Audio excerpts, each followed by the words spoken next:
Hello बच्चों, आज की क्लास में हम लोग alkyl halide and aryl halide chapter का क्विक रिवीजन करेंगे, जिसमें मैं इसकी थ्योरी का जनरल ब्रशअप कराऊंगा जो कि जेई मेन के लिए काफ़ी इम्पॉर्टेंट रहेगी और सभी तरह के इसमें रिएक्शंस को इंक्लूड करते हुए और जेई मेन के अभी तक जो क्वेश्चंस पूछे जा चुके हैं उन क्वेश्चंस को भी ध्यान में रखते हुए उसकी थ्योरी में यहाँ पे बताने की कोशिश करूँगा। यहाँ हम लोग मैकेनिज्म पे ज़्यादा ध्यान ना देके रिएक्शंस की कैटेगरी पे, रिएक्शंस पर ज़्यादा ध्यान देंगे। ठीक है, तो alkyl halide and aryl halide में पहले हम लोग पढ़ेंगे एल्काइल हैलाइड जिसकी प्रिपरेशन की reaction and chemical reaction, then aryl halide की भी प्रिपरेशन की रिएक्शन एंड केमिकल रिएक्शंस। तो पहले एल्काइल हैलाइड की रिएक्शंस ऑफ प्रिपरेशन लेते हैं। फर्स्ट है इसमें by direct halogenation of alkene.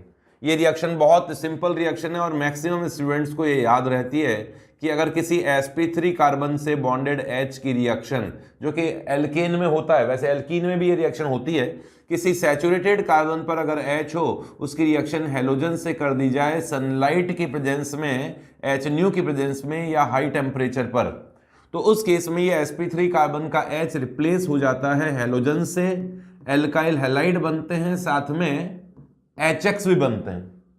इस रिएक्शन के लिए परऑक्साइड्स कैटलिस्ट का काम करते हैं, परऑक्साइड्स कैटलिस्ट का काम करते हैं। कैटलिस्ट तो बोलना मेरे लिए इसके लिए गलत है, इनिशिएटर का काम करते हैं, रिएक्शन को इनिशिएट करवाने की कोशिश करते हैं। ये reaction free radical substitution reaction है, SFR रिएक्शन है। 3 स्टेप में रिएक्शन होती है। ये सभी फ्री रेडिकल रिएक्शन 3 स्टेप्स में होती है, जिसका मैकेनिज्म मैं यहाँ नहीं बता रहा हूँ, फिर भी याद दिलाने की कोशिश कर रहा हूँ कि चेन इनिशिएशन स्टेप जिसमें फ्री रेडिकल आसानी से बनते हैं, परऑक्साइड सभी फ्री रेडिकल्स के लिए इनिशिएटर का काम करता है। सेकंड है चेन प्रोपोगेशन स्टेप जो कि बार बार होती जाएगी और रिएक्शन आगे बढ़ती जाएगी। और सबसे आखिरी में होती है चेन टर्मिनेशन स्टेप जिसमें रेडिकल्स आपस में कंबाइन होकर रिएक्शन को कंप्लीट कर देते हैं। ठीक है, अगर मैं यहां CH बॉन्ड की रिएक्टिविटी की बात करूं कि कौन सा बॉन्ड ज्यादा रिएक्टिव है, तो इसमें टर्शरी CH बॉन्ड की रिएक्टिविटी कंपैरेटिवली ज्यादा होती है, प्राइमरी की कम और सेकेंडरी की कम, और प्राइमरी CH बॉन्ड की रिएक्टिविटी सबसे कम होती है। कारण इसका यह है कि टर्शरी बॉन्ड सबसे वीक बॉन्ड है, आसानी से टूट जाता है क्योंकि इसमें टर्शरी रेडिकल्स बनते हैं जो ज्यादा स्टेबल होते हैं। अगर मैं रिएक्टिविटी की बात करूं हेलोजेंस के लिए, तो reactivity with respect to halogens में फ्लोरीन की रिएक्टिविटी फास्टेस्ट है, फिर क्लोरीन, देन ब्रोमीन और फिर आयोडीन। आयोडीन स्लो रिएक्शन करता है, फिर भी ज्यादातर यूज किया जाता है क्लोरीन और ब्रोमीन का। फ्लोरीनेशन हाईली एक्सोथर्मिक रिएक्शन है और मॉलिक्यूल को डिसोशिएट करवा देती है, इतनी एनर्जी रिलीज होती है, इसलिए फ्लोरिनेशन का यूज बहुत स्पेशल कंडीशंस में ही किया जाता है। जबकि आयोडीनेशन रिवर्सिबल रिएक्शन है, बैकवर्ड डायरेक्शन में ज्यादा फॉरवर्ड होती है, मतलब बैकवर्ड डायरेक्शन में ज्यादा जाती है, इसलिए आयोडीनेशन का यूज कम किया जाता है। अगर मान लीजिए कुछ इस तरह का एल्केन हो, जैसे ये ब्यूटेन लिया मैंने और ब्यूटेन का क्लोरीनेशन किया गया सनलाइट के प्रेजेंस में। अच्छा, इसमें केवल मोनोक्लोरो प्रोडक्ट ही नहीं बनते हैं, डाइक्लोरो प्रोडक्ट, ट्राइक्लोरो प्रोडक्ट, कई तरह के प्रोडक्ट्स इसमें बनते हैं। बट अगर हेलोजन एक्सेस में लोगे तो हेलोजन ज्यादा अमाउंट में जुड़ेगा, एल्केन एक्सेस में लोगे तो मोनो हेलो प्रोडक्ट बनने की पॉसिबिलिटी ज्यादा होगी।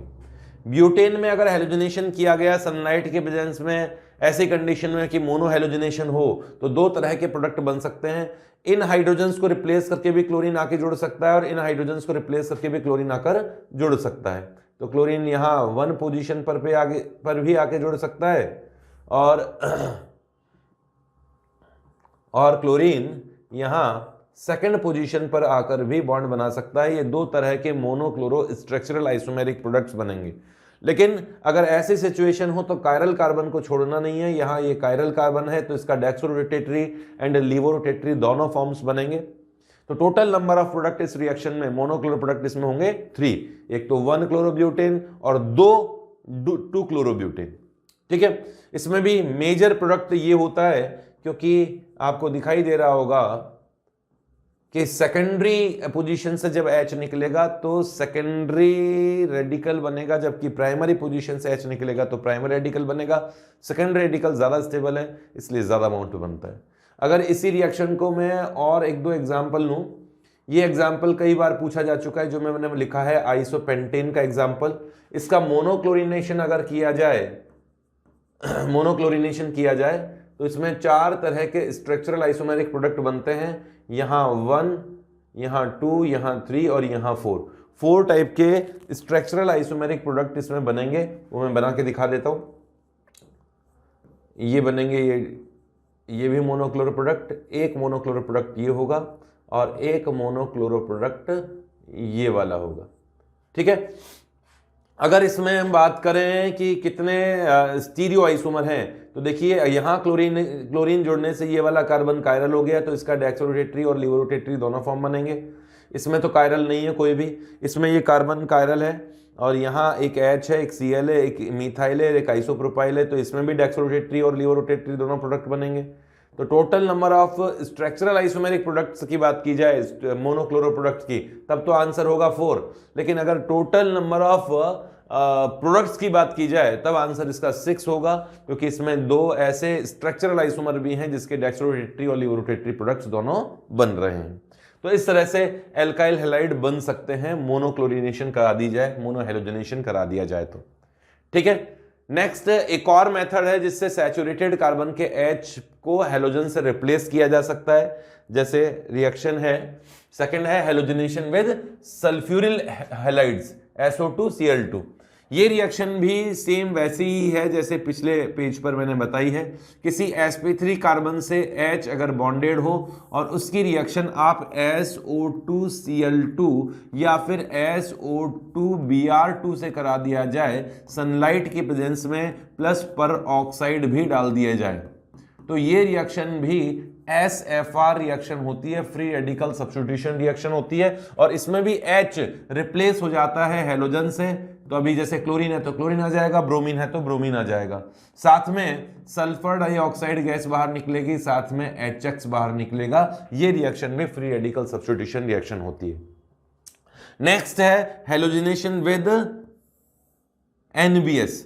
ये हेलोजनेशन रिएक्शन है, NBS की हेलोजनेशन रिएक्शन होती है केवल एलाइलिक एंड बेंजाइलिक पोजीशन पर। तो ये एल्काइल हैलाइड तो नहीं बनेगा, लेकिन इसमें हेलोजनेशन तो हो सकता है। यहाँ एलाइल ग्रुप है, डबल बॉन्ड के जस्ट पास वाली sp3 कार्बन की पोजीशन एलाइलिक पोजीशन कहलाती है। ये एलाइलिक पोजीशन है। NBS होता है N ब्रोमोसक्सिनेमाइड, NCS होता है N क्लोरोसक्सिनेमाइड, जिसकी स्ट्रक्चर कुछ इस तरीके की होगी कि ये सक्सिनिक एसिड है और सक्सिनिक एसिड का ये अमाइड है जिसमें यहाँ नाइट्रोजन है, और इस H को रिप्लेस कर दें ब्रोमीन से तो N ब्रोमो सक्सिनेमाइड हो गया। अगर क्लोरीन से रिप्लेस कर दें तो ये N क्लोरोसक्सिनेमाइड हो गया। ये दोनों ही सेलेक्टिव हेलोजनेशन करते हैं डबल बॉन्ड की जस्ट पास वाली पोजीशन पे या कार्बन कार्बन मल्टीपल बॉन्ड की जस्ट पास वाली सैचुरेटेड पोजीशन पर। जैसे यहाँ ये एलाइलिक पोजीशन है तो एलाइलिक पोजीशन में यहां हेलोजनेशन होगा। अगर आप NBS डाल दें या NCS डाल दें तो इस पोजीशन के H को रिप्लेस किया जाएगा ब्रोमीन से। This is also free radical substitution reaction, लेकिन इसका मैकेनिज्म नहीं पूछा जाता है। अगर आप क्लोरीन NCS यूज कर लेते तो इस पोजीशन पे क्लोरीन आ जाता। जैसे इस रिएक्शन की बात करें कि ये डबल बॉन्ड, यहां भी एरोमेटिक रिंग के जस्ट पास में डबल बॉन्ड है और इस पोजीशन को बेंजाइलिक पोजीशन कहा जाता है, बेंजाइलिक पोजीशन।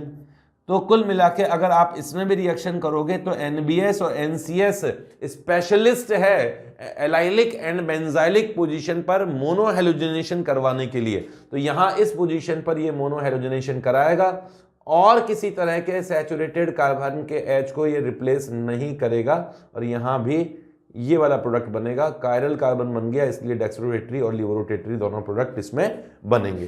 तो ये भी हेलोजनेशन का एक तरीका है, हेलो प्रोडक्ट्स बनाने का एक मेथड है। हम लोग थर्ड मेथड की ओर बढ़ते हैं। मैंने कहा यार ये भी फ्री रेडिकल रिएक्शन होती है, SFR रिएक्शन होती है, फ्री रेडिकल रिएक्शन ही होती है। इसमें भी यहाँ फ्री रेडिकल मैकेनिज्म से रिएक्शन होगी या इंटरमीडिएट होगा फिर रिएक्शन होगी। नेक्स्ट फोर्थ रिएक्शन पे बढ़ते हैं। नेक्स्ट है by hydrohalogenation of alkenes and alkynes. मैंने हाइड्रोकार्बन में भी आप लोगों को बताया था कि एल्कीन्स और एल्काइंस क्योंकि carbon carbon pi bond in पर दोनों पर होते हैं और carbon carbon pi bond electron density in दोनों पर ज्यादा है, पाई इलेक्ट्रॉन डेंसिटी। इस कारण से ये दोनों ही compound electrophilic addition reaction easily देते हैं। एई रिएक्शन मींस है electrophilic addition reaction, electrophilic addition reaction ये शो करते हैं।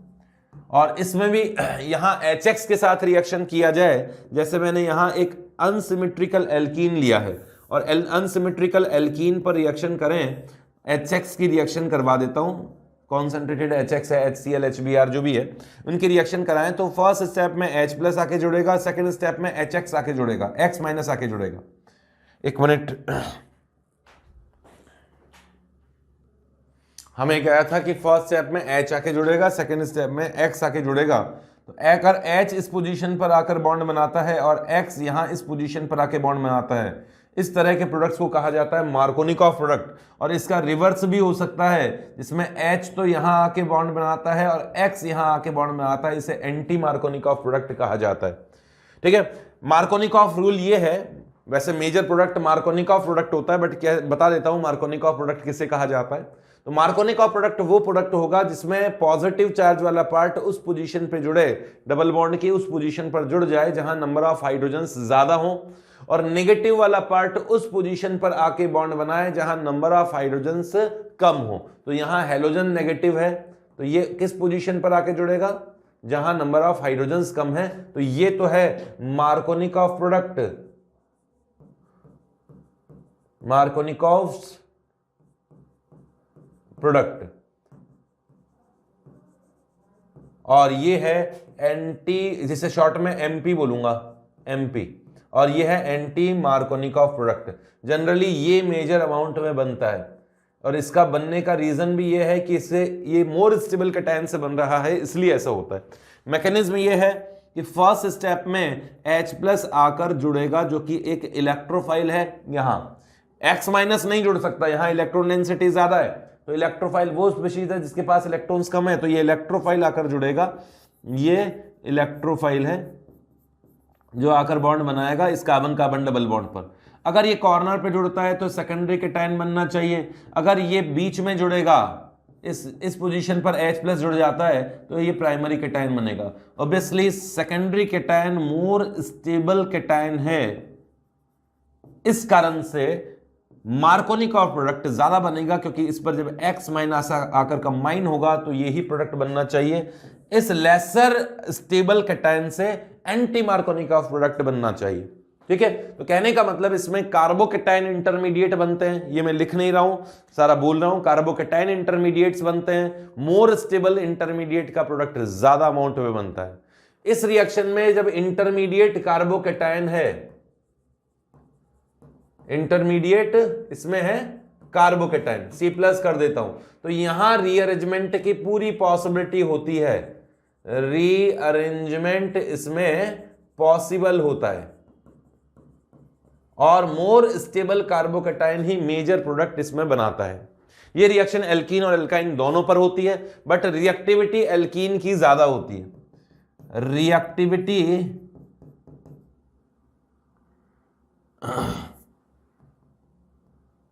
रिएक्टिविटी एल्कीन की ज्यादा होगी एल्काइन के कंपैरिजन में।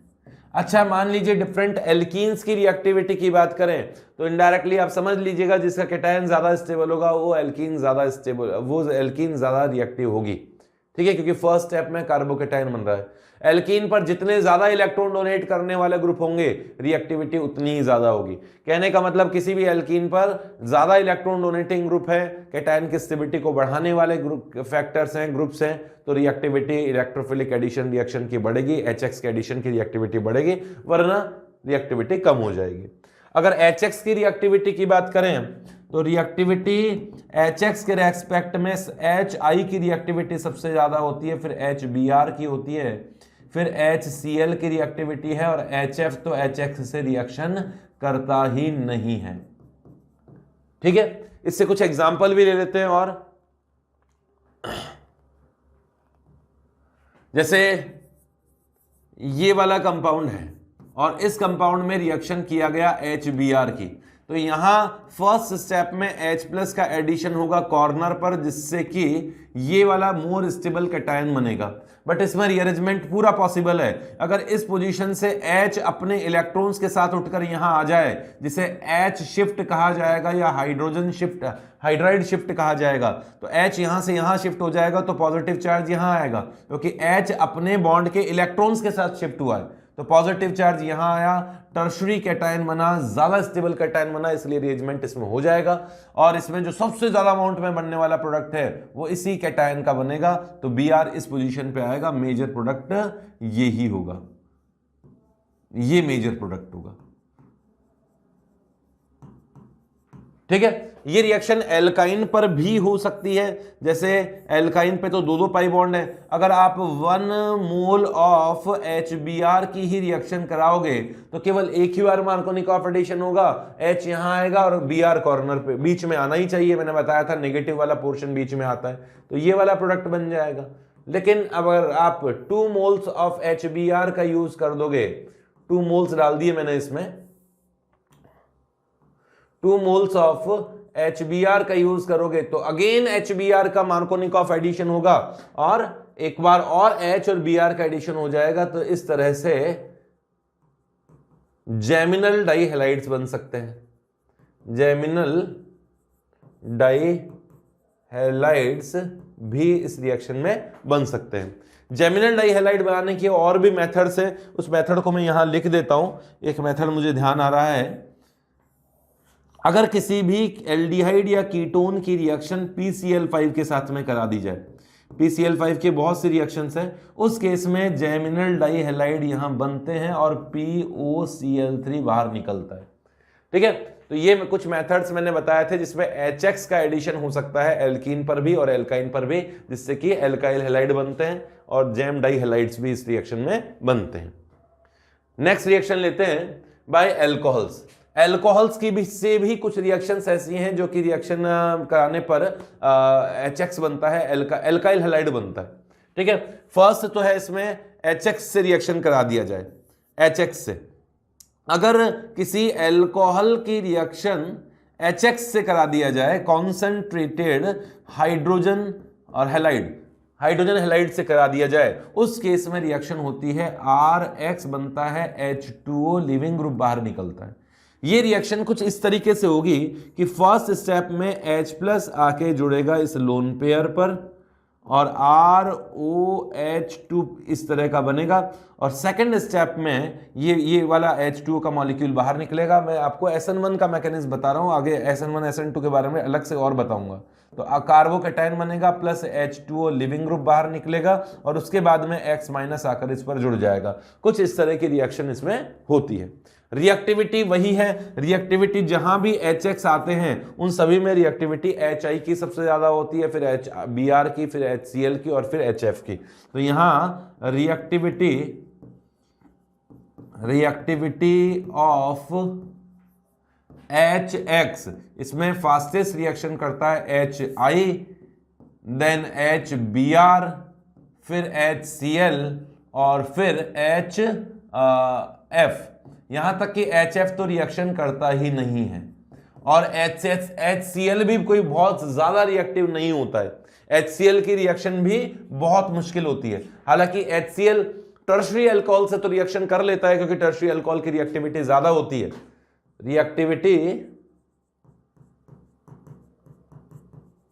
रिएक्टिविटी ऑफ अल्कोहल की अगर मैं बात करूं तो टर्शरी अल्कोहल की रिएक्टिविटी सेकेंडरी से ज्यादा होती है, सेकेंडरी की प्राइमरी से ज्यादा होती है। टर्शरी अल्कोहल के साथ तो HCl फिर भी रिएक्शन कर लेता है, बट सेकेंडरी के साथ, ज्यादातर सेकेंडरी के साथ रिएक्शन नहीं करता, प्राइमरी के साथ तो बिल्कुल भी रिएक्शन नहीं करता। अगर आप HCl को ल्यूकास रिएजेंट की तरह डालोगे, ल्यूकास रिएजेंट क्या है? ल्यूकास रिएजेंट,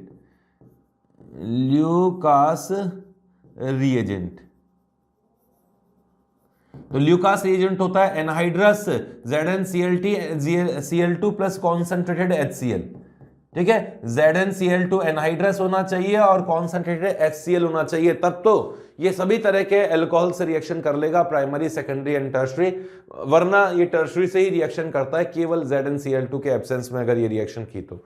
ल्यूकास रिएजेंट बहुत बढ़िया रिएजेंट है primary, secondary and tertiary alcohols को आइडेंटिफिकेशन करने के लिए, आइडेंटिफाई करने के लिए, क्योंकि जो RCl होता है, RCl इसमें बनेगा, ल्यूकास रिएजेंट लोगे तो RX इक्वल्स टू RCl होगा, ये व्हाइट कलर का होता है। अगर किसी भी प्राइमरी अल्कोहल में जिसकी रिएक्टिविटी कम होती है उसमें अगर आप ल्यूकास रिएजेंट डालते हैं तो आधे घंटे या हीट करने पर व्हाइट कलर का पीपीटी बनता है, जबकि सेकेंडरी की रिएक्टिविटी थोड़ी ज्यादा होती है तो 5 से 10 मिनट में ही ल्यूकास रिएजेंट डालने के बाद में व्हाइट कलर का सॉल्यूशन बन जाता है, टर्बिडिटी उस सॉल्यूशन में आ जाती है। टर्शरी अल्कोहल की रिएक्टिविटी क्योंकि ज्यादा होती है तो ल्यूकास रिएजेंट डालने पर तुरंत ही उसमें व्हाइट कलर का सॉल्यूशन, व्हाइट कलर का मिल्की व्हाइट टाइप का टर्बिडिटी उसकी रिएक्शन में आ जाएगी।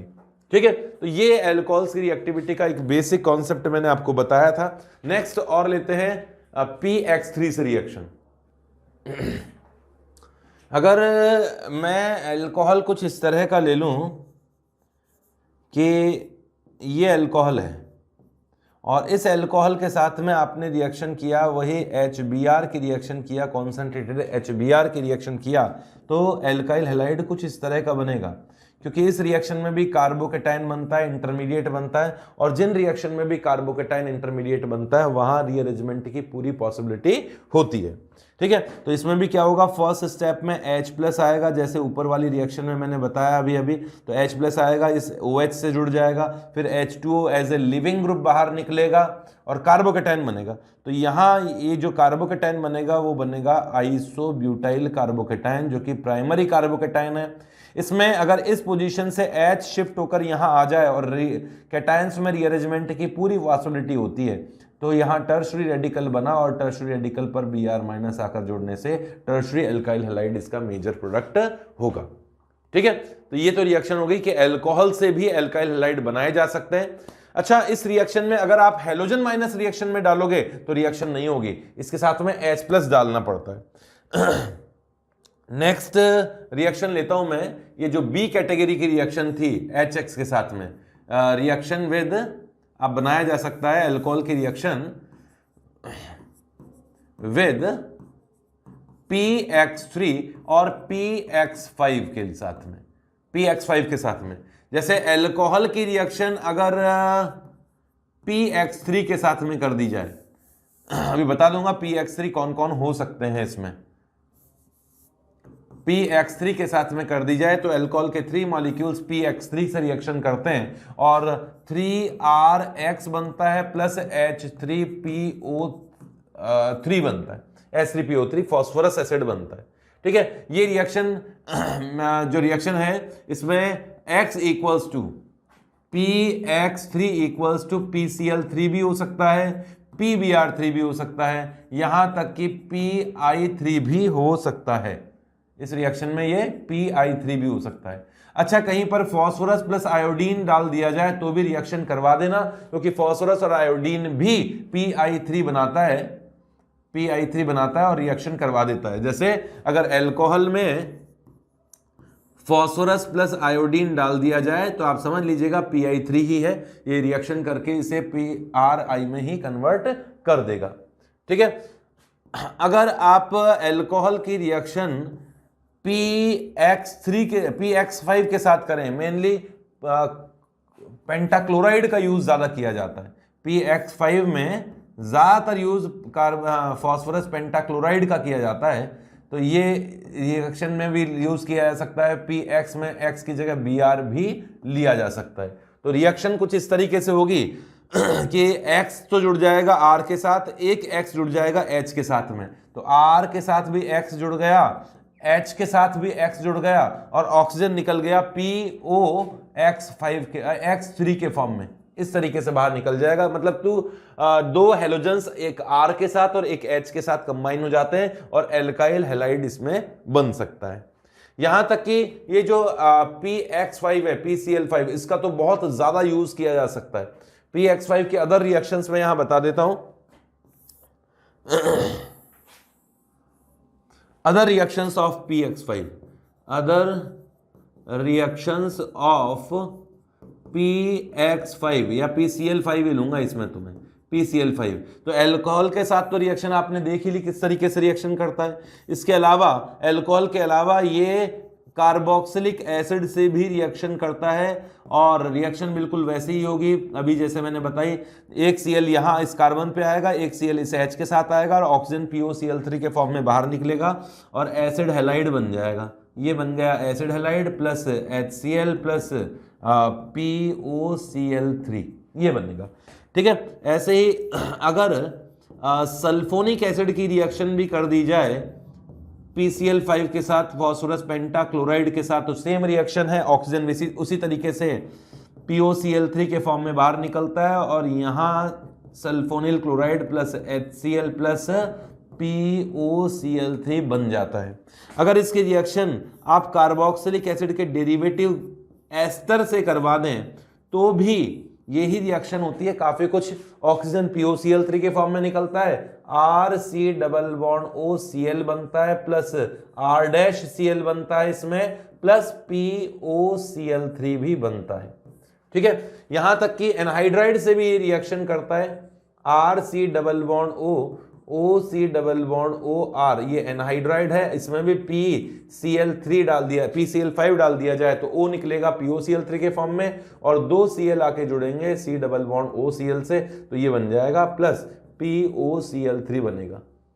ठीक है, किसी एल्डिहाइड या फिर कीटोन से रिएक्शन कर दी जाए, ये एल्डिहाइड या कीटोन है, PCl5 से रिएक्शन की जाए तो ऑक्सीजन POCl3 के फॉर्म में बाहर निकलता है और दो Cl एक ही कार्बन पर आकर जुड़ जाते हैं, जेमिनल डाइहैलाइड बनता है, POCl3 बनता है। ठीक है, इसी तरीके से एक डिफरेंट टाइप की रिएक्शन है अमाइड के साथ। अमाइड की रिएक्शन अगर PCl5 के साथ की जाए तो ऑक्सीजन तो निकलेगा POCl3 के फॉर्म में और ये दोनों H निकल जाएगा HCl के फॉर्म में और साइनाइड बनेगा। तो यहाँ ये डिफरेंट टाइप की रिएक्शन है, इसमें साइनाइड बनता है और दो HCl के मॉलिक्यूल बाहर निकलेंगे और POCl3 बाहर निकलेगा। तो मेजर रिएक्शंस तो यही है। अमाइड से अगर आपको साइनाइड बनाना है तो आप इसमें P2O5 भी डाल सकते हैं और SOCl2 भी डाल सकते हैं, तब भी ये साइनाइड बन जाता है। तो ये फास्फोरस पेंटाक्लोराइड की कुछ और रिएक्शंस थी। इसके अलावा सी रिएक्शन पर बढ़ते हैं हम लोग। सी कैटेगरी की जो रिएक्शन है, एक मिनट नेक्स्ट पेज ऐड कर लेता हूं। तो सी कैटेगरी की रिएक्शन है विद SOCl2 और SOBr2, मींस थायोनिल क्लोराइड और थायोनिल ब्रोमाइड, थायोनाइल हैलाइड्स हो गए, थायोनाइल हैलाइड से। ये भी अल्कोहल से जब रिएक्शन करते हैं तो डार्जन्स प्रोसेस कहलाता है। ये डार्जन्स प्रोसेस, डार्जन्स प्रोसेस एल्काइल हैलाइड बनाने का ये एक इंडस्ट्रियल मेथड है। अल्कोहल की रिएक्शन जब SOCl2 के साथ में करा दी जाए उस केस में RCl plus sulphur dioxide as a leaving group plus HCl बनता है। इंपॉर्टेंट इसलिए है क्योंकि यहाँ SOCl2 और HCl दोनों ही गैसेज हैं जो इजीली रिमूव की जा सकती है और यहाँ RCl को इजीली RCl को आइसोलेट किया जा सकता है। यहाँ जो सल्फर डाइऑक्साइड बनती है वो सल्फ्यूरिक एसिड बनाने में काम आती है और जो HCl बनता है उसको आप HCl जो एसिड है उसका सॉल्यूशन बनाने में ये काम आता है, इसलिए काफी इंपॉर्टेंट रिएक्शन ये होती है। अच्छा, इसके अलावा मैंने वैसे हेडिंग तो 3 ही डाली थी। इसके अलावा अल्कोहल से एल्काइल हैलाइड बनाने का एक और मेथड है कि इसमें पहले तो डाल दिया जाए एसिड, जैसे सल्फ्यूरिक एसिड डाल दिया जाए, H2SO4 डाल दिया जाए और सेकंड स्टेप में डाल दिया जाए फिर NaBr। अगर आप Br- पहले ही डाल दोगे तो रिएक्शन नहीं होगी, लेकिन एसिडिक मीडियम में अगर पहले एसिड डाल के रिएक्शन कराओगे तो रिएक्शन हो जाएगी, क्योंकि H+ आकर इस ऑक्सीजन के लोन पेयर के साथ बॉन्ड बनाएगा और इस तरह का एक लिविंग ग्रुप तैयार होगा। अब इस H2O को निकालना आसान हो जाता है, तो Br- आकर इस H2O को रिप्लेस कर देगा और RBr बनता है प्लस H2O लिविंग ग्रुप इसमें से बाहर निकल जाता है। तो ये रिएक्शन भी पॉसिबल है। एक और मेथड है कि अगर अल्कोहल की रिएक्शन टॉसाइलेट क्लोराइड से करा दिया जाए। ये टॉसाइल क्लोराइड है। टॉसाइल का मतलब होता है TS का मतलब है यहाँ Me, ये एरोमेटिक रिंग, और यहाँ S डबल बॉन्ड O, और ये टॉसाइल ग्रुप है और इस टॉसाइल ग्रुप से यहाँ क्लोरीन अटैच्ड है। इससे भी करा दिया जाए, पायरिडीन के प्रेजेंस में रिएक्शन होती है, तो यहाँ का H और ये Cl बाहर निकलेंगे HCl, और यहाँ ROTS बनता है। OTS एक बहुत अच्छा लिविंग ग्रुप है जो बहुत आसानी से बाहर निकाला जा सकता है। ये एक गुड लिविंग ग्रुप है, बहुत आसानी से बाहर निकल जाएगा। अगर आप इसमें Br माइनस या X माइनस या Cl माइनस डालेंगे तो ये X माइनस यहाँ रिएक्शन करेगा और इस OTS लिविंग ग्रुप को बाहर निकाल देगा। यहाँ RBr प्लस TSO माइनस बाहर निकल जाता है। एल्काइल हैलाइड बनाने का एक मेथड ये भी है, अल्कोहल से इस तरीके से एल्काइल हैलाइड बनाया जा सकता है। नेक्स्ट लेता हूं मैं हुंस-डीकर रिएक्शन। हुंस-डीकर रिएक्शन भी इंपॉर्टेंट रिएक्शन है। एल्काइल हैलाइड बनाने का नेक्स्ट मेथड है by Hunsdiecker's reaction. Hunsdiecker reaction carboxylic acid के सिल्वर सॉल्ट की होती है। ये सिल्वर सॉल्ट है कार्बोक्सिलिक एसिड का, इसकी रिएक्शन की जाती है ब्रोमीन के साथ में, कई बार क्लोरीन भी यूज कर लिया जाता है। कार्बन टेट्राक्लोराइड सॉल्वेंट की प्रेजेंस में ये रिएक्शन होती है, यहां ये सॉल्वेंट का काम करता है, और ये रिएक्शन भी फ्री रेडिकल सब्स्टिट्यूशन टाइप की रिएक्शन है। SFR means free radical substitution reaction है। इसमें एक Br तो सिल्वर के साथ PPT बना लेता है एक Br तो सिल्वर के साथ चला जाएगा, यहां से CO2 गैस बाहर निकलेगी, ये CO2 गैस बाहर निकली और एक R और एक Br आपस में कंबाइन हो जाते हैं, इस तरह का ये प्रोडक्ट बनता है। इस रिएक्शन से आप प्राइमरी भी बना सकते हैं, सेकेंडरी भी बना सकते हैं, जैसा R ग्रुप होगा वैसा Br जुड़ जाएगा। एलिफेटिक भी बना सकते हैं, एरोमेटिक भी बना सकते हैं, जैसे यहां है ये वाला है, और यहां कार्बोक्सिलिक एसिड की रिएक्शन करा दी आपने फर्स्ट स्टेप में सिल्वर हाइड्रोक्साइड के साथ में। तो सिल्वर हाइड्रोक्साइड क्योंकि बेस है और ये एसिड है, तो एसिड बेस रिएक्शन होगी और वाटर का मॉलिक्यूल बाहर निकलेगा, OH माइनस और H+ निकला, और क्या बना, सिल्वर सॉल्ट बन गया, जो हम बनाना चाहते थे। यहां सिल्वर सॉल्ट बन गया। इसकी रिएक्शन अब ब्रोमीन या क्लोरीन से, दोनों से कराई जा सकती है CCl4 सॉल्वेंट की प्रेजेंस में। तो क्या होगा, यहां से CO2 बाहर निकलेगा, एक कार्बन कम करने का मेथड है और यहां टर्शरी ब्रोमाइड इजीली बन जाएगा, प्लस CO2 प्लस AgBr बनेगा। इस रिएक्शन से एरोमेटिक वाला भी बनाया जा सकता है, यहीं लिख देता हूं, फिर मैं वापस बताऊंगा नहीं इसके लिए। जैसे एरोमेटिक रिंग पर कार्बोक्सिलिक एसिड जुड़ा हुआ है और उसका सिल्वर सॉल्ट आपने बना लिया, तो इस रिएक्शन में अगर आपने ब्रोमीन डाल दिया और CCl4 की प्रेजेंस में रिएक्शन किया, तो यहां से भी एरोमेटिक रिंग पर ब्रोमीन जुड़ जाएगा, और यहां आके ये ब्रोमीन जुड़ा प्लस CO2 और सिल्वर ब्रोमाइड का PPT बनेगा। ठीक है, तो इस तरीके से ये रिएक्शन की जा सकती है, इससे एरोमेटिक हैलाइड भी बनाए जा सकते हैं। तो ये रिएक्शंस तो थी कुछ एल्काइल हैलाइड फॉर्मेशन की रिएक्शन। अब मैं लेता हूं chemical reactions of alkyl halide. देखो, एल्काइल हैलाइड्स मेनली दो तरह की रिएक्शंस शो करते हैं, इसकी दो रिएक्शन इंपॉर्टेंट है, एक तो है सब्स्टिट्यूशन रिएक्शन, दूसरी है elimination reaction.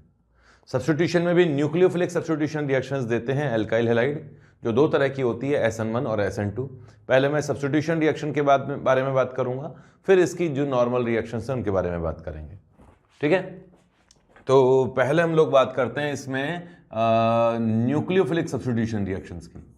Nucleophilic substitution reactions, substitution reactions, जिसे SN रिएक्शंस भी कहा जाता है। देखो, न्यूक्लियोफिलिक सब्स्टिट्यूशन रिएक्शन कुछ इस तरीके से है कि ये एल्काइल हैलाइड है, एल्काइल हैलाइड पर कोई न्यूक्लियोफाइल आके अटैक करेगा, Nu- से इसे मैं रिप्रेजेंट कर रहा हूं, ये है कौन, न्यूक्लियोफाइल। न्यूक्लियोफाइल वो स्पीशीज होती है जिसके पास में, खुद के पास में तो इलेक्ट्रॉन डेंसिटी ज्यादा होती है और लोन पेयर कंटेनिंग ये स्पीशीज होती है, और ये वहां अटैक करती है जहां इलेक्ट्रॉन डेफिशिएंसी होती है, इलेक्ट्रॉन्स की कमी होती है। जैसे हैलोजन से बॉन्डेड ये जो कार्बन है, यहां इलेक्ट्रॉन्स की कमी होगी, इस कारण से न्यूक्लियोफाइल यहां अटैक करेगा और इस हैलोजन को बाहर निकाल देगा। न्यूक्लियोफाइल तो R ग्रुप से आकर जुड़ जाएगा और ये X लीविंग ग्रुप बाहर निकलेगा, जो छोड़ के निकलने वाला ग्रुप लीविंग ग्रुप होता है। ये जितना ज्यादा स्टेबल है रिएक्टिविटी उतनी ही अच्छी होगी। कहने का मतलब यहां जो अगर रिएक्टिविटी की बात करें तो आयोडीन अगर होगा तो रिएक्शन हमेशा फास्ट होगी, क्योंकि I- ज्यादा स्टेबल होता है, बड़े साइज का एनायन ज्यादा स्टेबल होता है। ये एक न्यूक्लियोफिलिक सब्स्टिट्यूशन रिएक्शन है, SN रिएक्शन, जिसमें न्यूक्लियोफाइल ने रिप्लेस कर दिया हेलोजन को। अब ये रिएक्शन दो तरीके से हो सकती है, एक तो SN1 में मोड से और एक हो सकती है SN2 मैकेनिज्म से। SN1 और SN2 को अब इस तरीके से समझिए, देखो मैं इसे एक साथ ही ले लेता हूं यहां पर। फर्स्ट है SN1 मतलब यूनिमोलिकुलर न्यूक्लियोफिलिक सब्स्टिट्यूशन रिएक्शन, और दूसरी है SN2 means bimolecular nucleophilic substitution reaction. इस रिएक्शन में सबसे इंपॉर्टेंट तो यह है, इसका मैकेनिज्म कुछ इस तरीके से होता है कि ये रिएक्शन दो स्टेप में कंप्लीट होती है। फर्स्ट स्टेप में हेलोजन लीविंग ग्रुप बाहर निकलता है, ये हेलोजन अपने इलेक्ट्रॉन्स को लेके बाहर निकलता है, यहां आयोनाइजेशन होता है और कार्बोकैटायन इंटरमीडिएट बनता है। ये तो स्टेप 1 होता है। फिर स्टेप 2 में, ये स्टेप 1 है और फिर स्टेप 2 है, और स्टेप 2 में कार्बो जो पॉजिटिव चार्ज है उस पर न्यूक्लियोफाइल आकर जुड़ता है, और ये न्यूक्लियोफाइल ऐसा होना चाहिए जिसको इतना सब्र हो कि कैटायन बन जाए पूरी तरह से, फिर रिएक्शन करे। इसमें दोनों स्टेप्स में ये स्टेप कंपैरेटिवली फास्ट होती है और फर्स्ट स्टेप स्लो स्टेप होती है। ये स्टेप स्लो स्टेप होती है, ये स्टेप कंपैरेटिवली फास्ट स्टेप होती है। अगर कोई भी रिएक्शन एक से ज्यादा स्टेप में कंप्लीट हो तो जो स्लो स्टेप होता है वो रेट डिटरमाइनिंग स्टेप या RDS कहलाता है, और रेट ऑफ रिएक्शन केवल RDS पर डिपेंड करता है, क्योंकि जो सबसे स्लो स्टेप होगा ओवरऑल रिएक्शन का रेट उस पर ही डिपेंड करेगा। जबकि SN2 रिएक्शन ऐसा नहीं होती। SN2 में मैकेनिज्म कुछ इस तरीके से होती है, इसका मैकेनिज्म एक ही स्टेप में ये रिएक्शन कंप्लीट होती है। यहां न्यूक्लियोफाइल आएगा और न्यूक्लियोफाइल का इस पॉजिटिवली चार्ज कार्बन पर जुड़ना, एक साथ जुड़ना और लीविंग ग्रुप का निकलना एक साथ होता है। एक ट्रांजिशन स्टेट बनती है जिसमें लीविंग ग्रुप तो धीरे धीरे धीरे धीरे निकलने लगता है, उसका बॉन्ड ढीला पड़ने लगता है और न्यूक्लियोफाइल आकर बॉन्ड बनाने लगता है इसके जस्ट बैक साइड से, और यहां न्यूक्लियोफाइल का नेगेटिव चार्ज भी कम होता जाएगा। नेक्स्ट स्टेप में न्यूक्लियोफाइल तो इससे बॉन्ड बना लेगा और X लिविंग ग्रुप बाहर निकलेगा। दोनों ही सिचुएशन में आपको लग रहा है कि RNU मतलब न्यूक्लियोफाइल और ये ग्रुप जुड़ गए, पर दोनों में अंतर है। यहां न्यूक्लियोफाइल वीक न्यूक्लियोफाइल होना चाहिए, ठीक है, न्यूक्लियोफाइल यहां वीक होना चाहिए। नेक्स्ट पेज पे लिखता हूं मैं न्यूक्लियोफाइल्स के बारे में, इस तरफ SN1 और इस तरफ SN2, ठीक है। SN1 में तो वीक न्यूक्लियोफाइल रिक्वायर्ड होते हैं,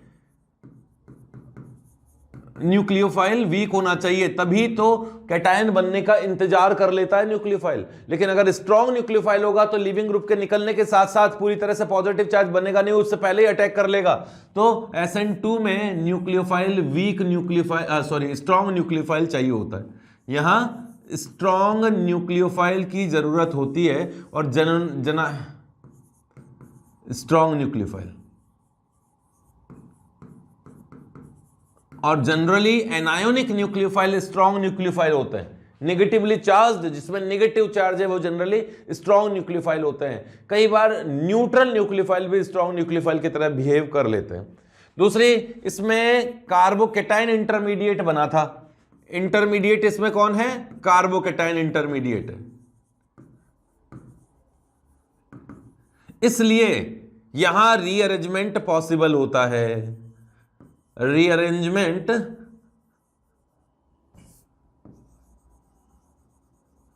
पॉसिबल होगा,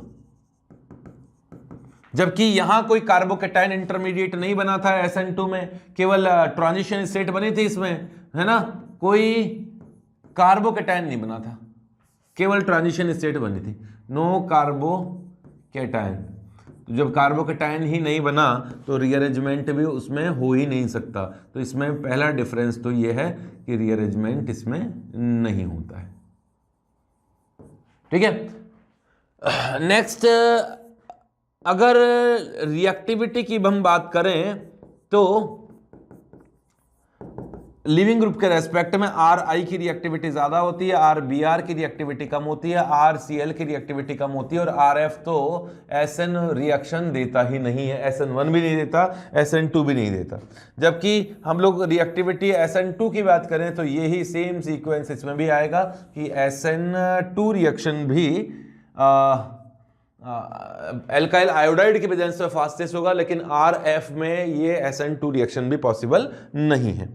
नेक्स्ट, अगर केटायन जितना ज्यादा स्टेबल बनेगा SN1 रिएक्शन उतनी ही आसानी से होगी।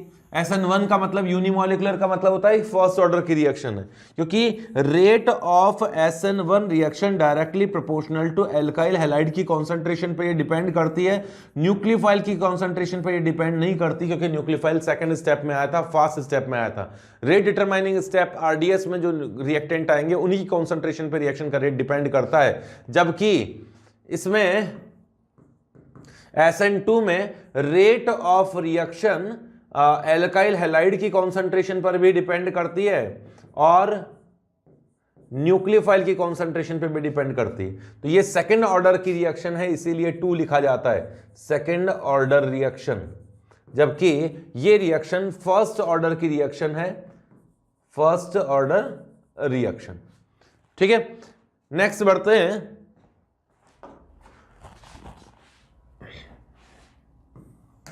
सिक्स्थ पॉइंट पर बढ़ते हैं।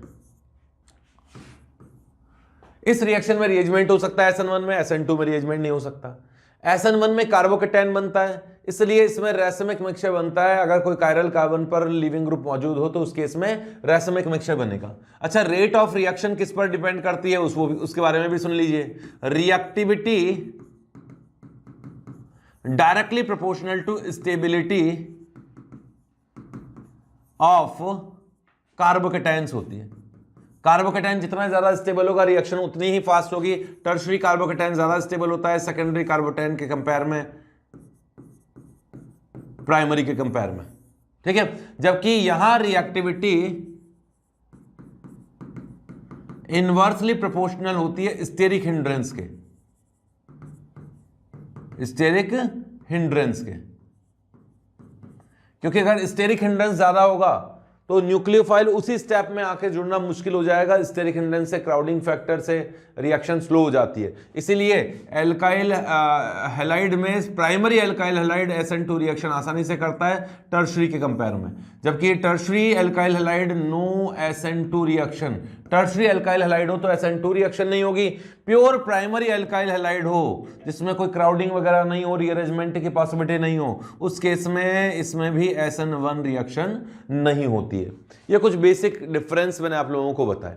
ठीक है, अब इनसे रिलेटेड रिएक्शंस की बात करते हैं, क्योंकि इसमें पॉइंट्स तो वैसे बताने का बहुत सारे बताए जा सकते हैं, लेकिन बेसिक रिएक्शंस की मैं बात करता हूं। जैसे एक टर्शरी एल्काइल हैलाइड लेते हैं, एक टर्शरी एल्काइल हैलाइड लेते हैं। Tertiary alkyl halide SN1 reaction दे सकता है, SN2 रिएक्शन तो दे ही नहीं सकता।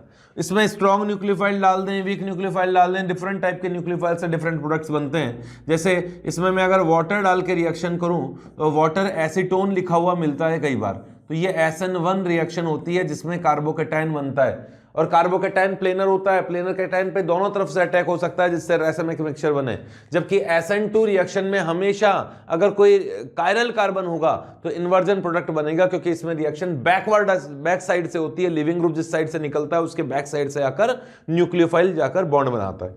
ठीक है, तो ये टर्शरी एल्काइल हैलाइड लिया जो कि एसीटोन वाटर से रिएक्शन करके SN1 रिएक्शन करेगा। SN1 रिएक्शन में फर्स्ट स्टेप में लिविंग ग्रुप बाहर निकलेगा, कार्बोकेटायन बनेगा, और उस कार्बोकेटायन पर weak nucleophile, neutral nucleophile, weak nucleophile आकर जुड़ जाएगा और वाटर का OH यहां जुड़ेगा और वाटर का H+ निकल जाएगा। ये HBr का मॉलिक्यूल बाहर निकलेगा। एल्कोहल फॉर्मेशन का ये मेथड है, एल्कोहल चैप्टर में भी आएगा। अगर आपको यहां वाटर के साथ में सिल्वर नाइट्रेट या सिल्वर नाइट्रेट एक्वस लिखा हुआ मिले तो कोई दिक्कत वाली बात नहीं है, SN1 रिएक्शन होगी, क्योंकि ये भी सिल्वर की प्रेजेंस में रिएक्शन में सिल्वर ब्रोमाइड इजीली PPT बना सकता है और कार्बोकेटायन बनेगा, जिससे के कारण ये रिएक्शन SN1 रिएक्शन होती है और वाटर का OH आके जुड़ेगा, बनेगा अल्कोहल ही। अगर आप रिएक्शन कराएं KOH प्लस एक्वस कंडीशन में, हालांकि KOH स्ट्रॉन्ग न्यूक्लियोफाइल है, SN2 रिएक्शन को ज्यादा फेवर करता है, पर टर्शरी वाले केस में SN2 रिएक्शन होती ही नहीं है, तो SN2 रिएक्शन यहां पॉसिबल नहीं है। जो जैसे भी हो के रिएक्शन होगी वो SN1 मोड से होगी, Br निकलेगा और कैटायन बनेगा, उसके बाद में न्यूक्लियोफाइल आके जुड़ेगा, तब तो उसको SN1 कहा जाएगा। इस केस में भी SN1 रिएक्शन होती है और OH आकर जुड़ता है, एल्कोहल इसमें बनता है। तो एल्काइल हैलाइड से एल्कोहल बनाने की रिएक्शन होगी, इनडायरेक्टली मैं इसे हाइड्रोलाइसिस कह सकता हूं। नेक्स्ट पेज पे चलूंगा, कुछ और एग्जांपल्स लेते हैं। जैसे कि रीअरेंजमेंट की मैं बात करूं कि ये वाला कंपाउंड है, इस कंपाउंड में अगर आपने H2O प्लस एसीटोन डाल दिया, क्योंकि सेकेंडरी है और न्यूट्रल न्यूक्लियोफाइल है, तो वीक न्यूक्लियोफाइल SN1 रिएक्शन करवाते हैं जिसमें कार्बोकेटाइन बनता है। तो फर्स्ट स्टेप में जो रेट डिटरमाइनिंग स्टेप होगा, जिसमें Br माइनस लिविंग ग्रुप बाहर निकलेगा और कार्बोकेटाइन बनेगा, तो ये कार्बोकेटाइन बनेगा। इसमें रीअरेंजमेंट की पॉसिबिलिटी है, यहां से H शिफ्ट होकर यहां आ जाए, H शिफ्ट होगा तो इससे कि टर्शरी कार्बोकेटाइन बनेगा, मोर स्टेबल कार्बोकेटाइन बनेगा। और नेक्स्ट स्टेप में फिर H2O का OH आके H2O का OH ग्रुप यहां आके जुड़ जाएगा और मेजर प्रोडक्ट ये टर्शरी अल्कोहल बनेगा। तो यहां SN1 रिएक्शन में मेजर प्रोडक्ट जो होगा रीअरेंजमेंट के बाद बनेगा। जैसे ये वाला कंपाउंड है, इसमें यह ब्रोमीन है, यहां मिथाइल है, यहां इथाइल है और यहां H है। ये प्योर ऑप्टिकल एक्टिव कंपाउंड है, मान लीजिए डेक्सोरोटेटरी कंपाउंड है, लेकिन ये सेकेंडरी अल्कोहल है। सेकेंडरी अल्कोहल SN1 भी दे सकता है, SN2 भी दे सकता है। अगर आपने रिएक्शन H2O प्लस एसीटोन की करा दी, मतलब न्यूट्रल न्यूक्लियोफाइल की करा दी, वीक न्यूक्लियोफाइल की करा दी, तो ये SN1 रिएक्शन होगी जिसमें Br निकलेगा और यहां कार्बोकेटाइन बनेगा, और उस कार्बोकेटाइन के प्लेन के ऊपर से भी OH न्यूक्लियोफाइल आ सकता है, प्लेन के नीचे से भी OH न्यूक्लियोफाइल आ सकता है, रेसमिक मिक्सचर बनता है। तो ऐसे केस में OH न्यूक्लियोफाइल में राइट साइड पे भी लगाऊंगा, ये रिटेंशन प्रोडक्ट होगा, और इसके अपोजिट साइड भी लगाऊंगा, ये इन्वर्जन प्रोडक्ट होगा। तो यहां इन्वर्जन एंड रिटेंशन दोनों तरह के प्रोडक्ट बनेंगे। फर्स्ट प्रोडक्ट रिटेंशन प्रोडक्ट है, सेकंड प्रोडक्ट इन्वर्जन प्रोडक्ट है। कुल मिला के ये बन गया मिक्सचर ऑफ एनेंटियोमर, जिसे मैं रेसिमिक मिक्सचर भी कह सकता हूं। ये हो गया रेसिमिक मिक्सचर, ठीक है।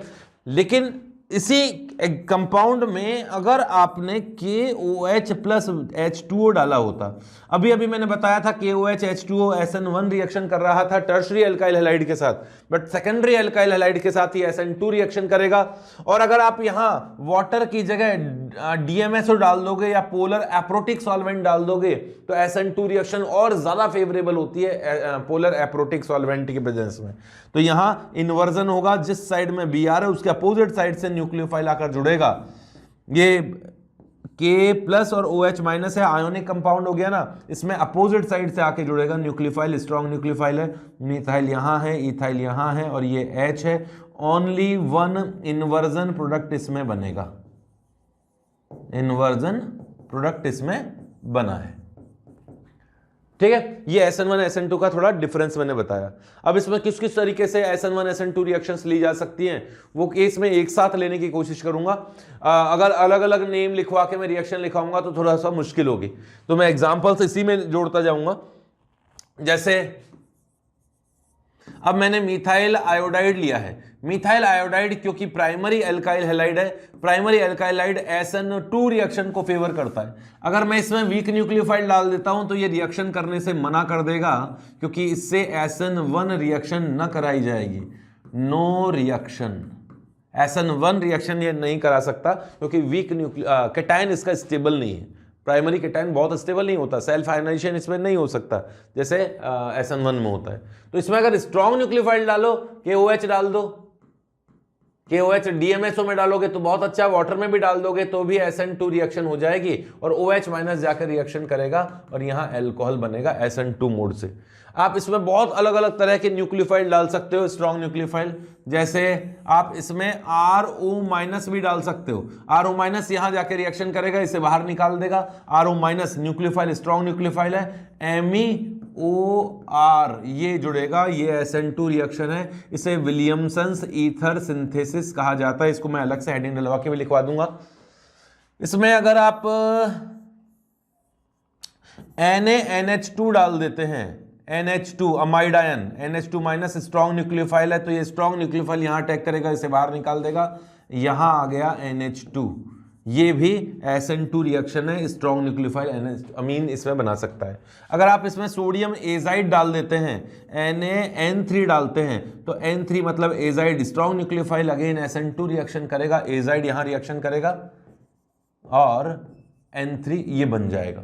ठीक है, एक बार इसे सेव कर लेता हूं। हाँ चलो आगे। अगर मैं इसकी रिएक्शन लिथियम एल्यूमिनियम हाइड्राइड से करा दूं, तो हाइड्राइड में H माइनस है, लिथियम एल्यूमिनियम हाइड्राइड में H माइनस है, जो कि न्यूक्लियोफिलिक सब्स्टिट्यूशन रिएक्शन करता है, स्ट्रॉन्ग न्यूक्लियोफाइल है, तो इसमें जो H माइनस है वो जाके रिएक्शन करेगा, आयोडीन को हटा देगा और यहां बन जाएगा CH4, इसे रिडक्शन रिएक्शन कहा जा सकता है। ये रिएक्शन और भी ले सकते हैं, अभी लेता हूं मैं नेक्स्ट पेज पर। चलें आगे, इसी एग्जांपल को ले लेते हैं कि यहां CH3 और आयोडीन है और डिफरेंट न्यूक्लियोफाइल लेते हैं। अब न्यूक्लियोफाइल देखो, जैसे ले लिया आपने RMgX, ये एक ऑर्गेनोमेटेलिक कंपाउंड है, गिग्नार रिएजेंट है, गिग्नार रिएजेंट में कार्बन माइनस आया, यहाँ कार्बन पे नेगेटिव चार्ज है, ये भी बहुत स्ट्रॉन्ग न्यूक्लियोफाइल्स है, कार्बन का नेगेटिव चार्ज स्ट्रॉन्ग न्यूक्लियोफाइल होता है, चाहे गिग्नार रिएजेंट का हो चाहे वो RLI का हो, कोई फर्क नहीं पड़ता, ये भी स्ट्रॉन्ग न्यूक्लियोफाइल है, चाहे वो गिलमांस रिएजेंट का हो, गिलमांस रिएजेंट मतलब हो गया R2CuLi, एक मिनट,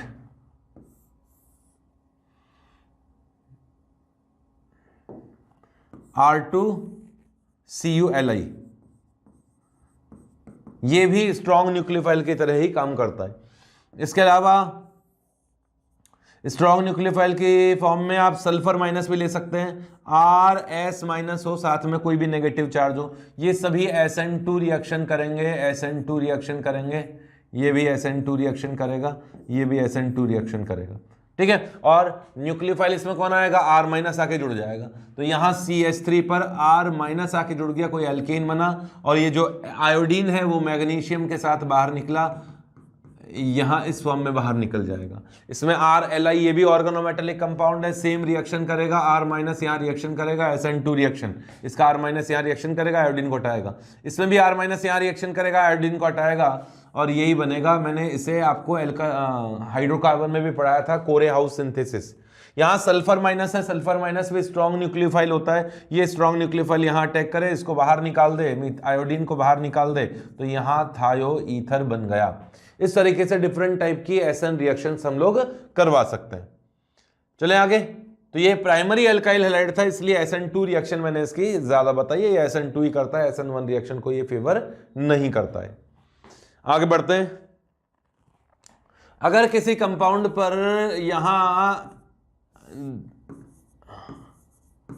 एक कार्बन पर 2 हैलोजेंस लगे हुए हैं और आपने इसकी रिएक्शन NaOH से करा दीजिए H2O की प्रेजेंस में, मतलब हाइड्रोलाइसिस करा दीजिए, तो इसमें क्या होगा, वही SN2 रिएक्शन होगी, ये O- जाके यहां रिएक्शन करेगा, आयोडीन को बाहर निकाल देगा, क्लोरीन को बाहर निकाल देगा, तो OH आएगा, एक Cl को हटाएगा, फिर दूसरा OH आएगा, दूसरे Cl को हटा देगा, तो एक कार्बन पर 2 OH ग्रुप आ जाएंगे।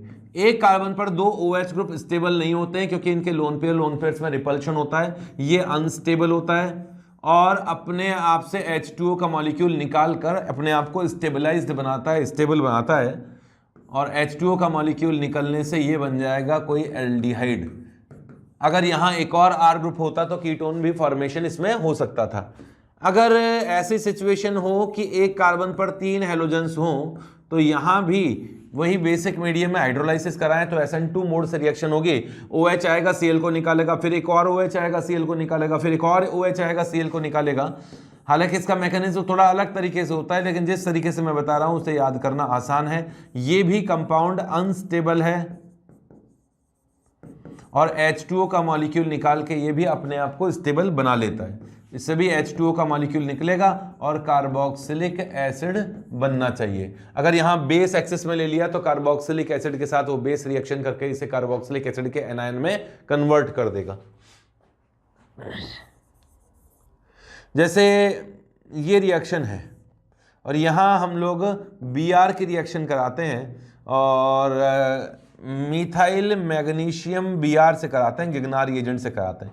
तो मैंने बताया ही था कि ये SN2 रिएक्शन करेगा क्योंकि स्ट्रॉन्ग न्यूक्लियोफाइल होता है। तो ये स्ट्रॉन्ग न्यूक्लियोफाइल यहाँ Br पर इसको अटैक करेगा, Br को निकाल देगा। तो ब्यूटेन तो था और एक और कार्बन मिथाइल जुड़ गया तो ये पेंटेन में कन्वर्ट हो जाएगा और बना मैग्नीशियम ब्रोमाइड।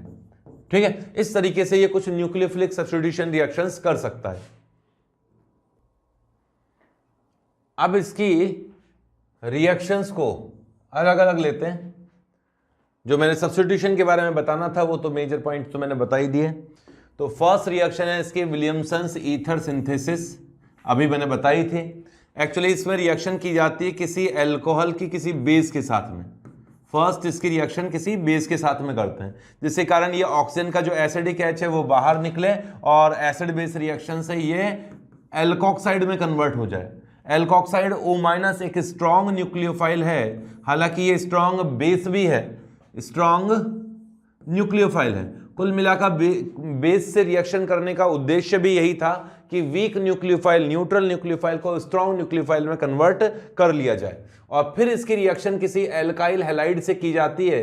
ये एल्काइल हैलाइड प्राइमरी हो तो बहुत अच्छा, सेकेंडरी हो तो भी चल जाएगा, बट टर्शरी नहीं होना चाहिए क्योंकि ये रिएक्शन SN2 रिएक्शन होती है। इस रिएक्शन में ये O- यहाँ अटैक करेगा और इस X को बाहर निकाल देगा और यहाँ बनेगा एक ईथर, जिसमें R, दोनों R ग्रुप सेम भी हो सकते हैं और डिफरेंट भी हो सकते हैं, डिपेंड करता है कि आपने एल्काइल हैलाइड कैसा लिया था, अल्कोहल कैसा लिया था। मैंने ये कहा अभी अभी कि यहाँ टर्शरी अल्काइल हैलाइड नहीं होना चाहिए। Tertiary alkyl halide elimination reaction को फेवर करता है। E2 एलिमिनेशन रिएक्शन यहाँ होगी इस केस में और करस्पॉन्डिंग एल्कीन बनेगा, करस्पॉन्डिंग एल्कीन फॉर्मेशन हो जाता है। बट विलियमसन्स ईथर सिंथेसिस तो इसे कहा जाएगा, WES मतलब विलियमसन्स ईथर सिंथेसिस इसे कहा जाएगा। कुल मिला के कॉन्सेप्ट ये है कि एल्काइल हैलाइड, अगर आपसे कोई ईथर दिया जाए और उसमें पूछा जाए कि इस ईथर का फॉर्मेशन विलियमसन ईथर सिंथेसिस से हमें करना है तो किस तरह का आपको एल्काइल हैलाइड लेना है और किस तरह का अल्कोहल लेना है, तो आप ये याद रखिएगा कि एल्काइल हैलाइड में क्राउडिंग कम से कम हो जो कि SN2 रिएक्शन को फेवर कर सके। इस तरह के रिएक्शन को हम लोग इंपॉर्टेंस देंगे। जैसे यहाँ हमें इस तरह का ईथर बनाना है, किसी रिएक्शन में हमें इस तरह का ईथर बनाना है, तो आप समझ लीजिएगा कि ये वाला जो पार्ट है जिस पे क्राउडिंग कम है ये अल्काइल हैलाइड से आया है और ये वाला पार्ट जो है वो अल्कोहल वाले पार्ट या अल्कोक्साइड से ये आया है। यहाँ रिएक्शन इंट्रामॉलिक्यूलर रिएक्शन भी हो सकती है। अगर एक ही अल्कोहल में, एक ही कंपाउंड में अल्कोहल भी हो और अल्काइल हैलाइड भी हो और इसकी रिएक्शन अगर आप बेस से करा देंगे तो फर्स्ट स्टेप में तो ये O- बनेगा जैसे यहाँ बना था, फिर ये O- इंट्रामॉलिक्यूलर रिएक्शन करके इसे बाहर निकाल देगा, Br को बाहर निकाल देगा, कुछ इस तरीके से। तो यहाँ O- बना, अब इसने इंट्रामॉलिक्यूलर SN2 रिएक्शन की। अभी तक रिएक्शन डिफरेंट मॉलिक्यूल्स में थी लेकिन अब ये रिएक्शन एक ही मॉलिक्यूल में होगी और इंट्रामॉलिक्यूलर रिएक्शन का परिणाम होता है साइक्लिक प्रोडक्ट बनना। ठीक है, तो ये तो एक तरह से विलियमसन्स ईथर सिंथेसिस को शॉर्ट में लिया है। नेक्स्ट सेकंड रिएक्शन है वुड्स रिएक्शन। अगर एल्काइल हैलाइड की रिएक्शन सोडियम से कर दी जाए in presence of dilute, in presence of dry ether, तो ये रिएक्शन वुड्स रिएक्शन कहलाती है। और इस रिएक्शन में यहां से X और सोडियम मतलब सोडियम हैलाइड बाहर निकलेगा और ये दोनों R ग्रुप आपस में कंबाइन हो जाएंगे, ये R ग्रुप आपस में कंबाइन हो जाएंगे और सोडियम हैलाइड बनेगा। ठीक है, ये R ग्रुप दोनों सेम भी हो सकते हैं, डिफरेंट भी हो सकते हैं। जैसे कि यहां अगर मैं मिथाइल क्लोराइड की रिएक्शन सोडियम से करा दूं इन प्रेजेंस ऑफ ईथर, उस केस में यहां दोनों मिथाइल आपस में कंबाइन होकर वुड्स रिएक्शन हो जाएगी। लेकिन अगर आप इसमें मिक्सचर ले लेते हैं, यहां मिक्सचर ले लेंगे इस तरह का, तो उस केस में केवल मिथाइल ही आपस में कंबाइन नहीं होगा, इथाइल ही आपस में कंबाइन नहीं होगा, मिथाइल और इथाइल भी आपस में कंबाइन होगा। तो यहां ये देखो मिथाइल और मिथाइल आपस में कंबाइन हो गया वुड्स रिएक्शन में सोडियम के प्रेजेंस में, तो ईथेन बनेगा। इथाइल कंबाइन हो गया तो ब्यूटेन बनेगा और मिथाइल और इथाइल कंबाइन हो जाएगा तो इसमें ईथेन बनेगा। ठीक है, यहां इस रिएक्शन में इंट्रामॉलिक्यूलर रिएक्शन भी हो सकती है। जैसे मैंने कहा कि वुड्स रिएक्शन में 2 R ग्रुप कंबाइन होते हैं, लेकिन मान लीजिए कि ये एक ही मॉलिक्यूल में 2 हैलोजेंस जुड़े हुए हैं, ये रहा एक कार्बन और ये रहा एक कार्बन, कुल मिला के हैलोजन से बॉन्डेड कार्बन ही तो आपस में जुड़ते हैं। तो यहां इस रिएक्शन में भी अगर आप सोडियम डाल दोगे इन प्रेजेंस ऑफ ईथर, तो इंट्रामॉलिक्यूलर वुड्स रिएक्शन हो जाएगी और ये दोनों कार्बन आपस में कंबाइन हो जाएंगे, जैसे कि रिएक्शन ऊपर वाली रिएक्शन में हो रहे थे। इंट्रामॉलिक्यूलर रिएक्शन इंटरमॉलिक्यूलर रिएक्शन से हमेशा ज्यादा फेवरेबल होती है, ठीक है। और इस तरीके से रिंग की साइज भी बढ़ सकती है। जैसे आप चाहें कि भाई मुझे इस तरह का कंपाउंड लेना है और इसमें सोडियम डाल देना है, तो यहां भी रिएक्शन वही इंट्रामॉलिक्यूलर रिएक्शन हो जाएगी। ये कार्बन और ये कार्बन आपस में जुड़ जाएंगे और 5 मेंबर रिंग यहां बन सकती है, 6 मेंबर रिंग भी यहां बन सकती है, ठीक है। एक रिएक्शन होती है वुड्स रिएक्शन जो मैंने आपको बताया, एक होती है Wurtz Fittig reaction. Wurtz Fittig reaction, Fittig reaction, तो वुड्स फिटिग रिएक्शन में एक तो एलिफेटिक हैलाइड होगा और दूसरा एरोमेटिक हैलाइड होगा। रिएक्शन वही सोडियम प्लस ईथर की प्रेजेंस में होगी, तो यहां उस केस में एलिफेटिक और एरोमेटिक भी आपस में जुड़ सकते हैं, ठीक है। अगर एक रिएक्शन होती है फिटिग रिएक्शन, केवल फिटिग रिएक्शन, मतलब अगर केवल एलिफेटिक कभी एरोमेटिक, केवल एरोमेटिक हैलाइड लिया जाए और सोडियम की प्रेजेंस में ईथर डाल दिया जाए, तो इस केस में हैलाइड में मेनली आयोडीन लिया जाता है, तो इस केस में एरोमेटिक रिंग आपस में जुड़ जाती है और इस रिएक्शन को फिटिग रिएक्शन कहा जाता है। एलिफेटिक एरोमेटिक हो तो वुड्स फिटिग, केवल एलिफेटिक हो तो वुड्स रिएक्शन और केवल एरोमेटिक हो तो फिटिग रिएक्शन। ऐसे ही एक उलेमान रिएक्शन भी होती है, क्योंकि इससे मिलती जुलती रिएक्शन है तो मैंने आपको बताना उचित समझा यहां पर। उलेमान्स रिएक्शन, उलेमान्स रिएक्शन में होगा तो एरोमेटिक आयोडाइड ही, और कॉपर की प्रेजेंस में रिएक्शन होती है। कॉपर की प्रेजेंस में जब इसे हीट किया जाता है तो आयोडीन बाहर निकलते हैं कॉपर के साथ में और एरोमेटिक पार्ट आपस में जुड़ जाते हैं। इस रिएक्शन को उलेमान रिएक्शंस कहा जाता है, ठीक है। तो ये वुड्स रिएक्शन और उससे मिलती जुलती रिएक्शंस मैंने आप लोगों को बता दी। नेक्स्ट है अमोनोलाइसिस ऑफ एल्काइल हैलाइड। जैसा कि नाम से आपको आइडिया लग रहा होगा, अमोनिया से रिएक्शन होने वाली है, अमीन से भी रिएक्शन हो सकती है। अगर एल्काइल हैलाइड की रिएक्शन अमोनिया के साथ हीट कर दे तो ये SN2 रिएक्शन करता है, ये अमोनोलाइसिस होती है SN2 रिएक्शन। देखने में तो लगता है कि अमोनिया तो वीक न्यूक्लियोफाइल है, तो वीक न्यूक्लियोफाइल SN2 रिएक्शन कैसे करेगा, बट अमोनिया इतना स्ट्रॉन्ग न्यूक्लियोफाइल तो है कि SN2 रिएक्शन कर सके। और आपको आइडिया लग ही गया होगा, क्योंकि SN2 रिएक्शन है तो प्राइमरी में अच्छी होगी, सेकेंडरी में भी हो जाएगी। टर्शरी में ये एलिमिनेशन रिएक्शन करती है, इसलिए इसको अलग से नहीं लूंगा, टर्शरी में केवल प्राइमरी सेकेंडरी होना चाहिए। तो फर्स्ट स्टेप में R और न्यूक्लियोफाइल, हेलोजन तो बाहर निकल गया और ये जो नाइट्रोजन है उसने अटैक किया इस R पर। नाइट्रोजन पर 3 H है और ना 4 बॉन्ड बन गए नाइट्रोजन के, तो पॉजिटिव चार्ज आएगा और जो X था इस तरह से सॉल्ट में कन्वर्ट हो जाएगा। बट ये रिएक्शन यहां रुकती नहीं है, ये HI का मॉलिक्यूल बाहर निकलेगा और RNH2 प्राइमरी अमीन यहां बनी। लेकिन केवल इस रिएक्शन में प्राइमरी अमीन ही नहीं बनती है, क्योंकि ये प्राइमरी अमीन खुद भी न्यूक्लियोफाइल है, इसमें भी नाइट्रोजन पर लोन पेयर है जैसे अमोनिया में थे। अगर आपने एल्काइल हैलाइड एक्सेस में ले लिया तो ये प्राइमरी अमीन से सेकेंडरी अमीन, क्योंकि अगेन बचे हुए एल्काइल हैलाइड पर रिएक्शन करके सेकेंडरी अमीन बना सकती है, टर्शरी अमीन बना सकती है। अगर आपने अमोनिया एक्सेस में लिया है, ये एक्सेस में लिया है, तब तो मेजर प्रोडक्ट बनेगा प्राइमरी अमीन।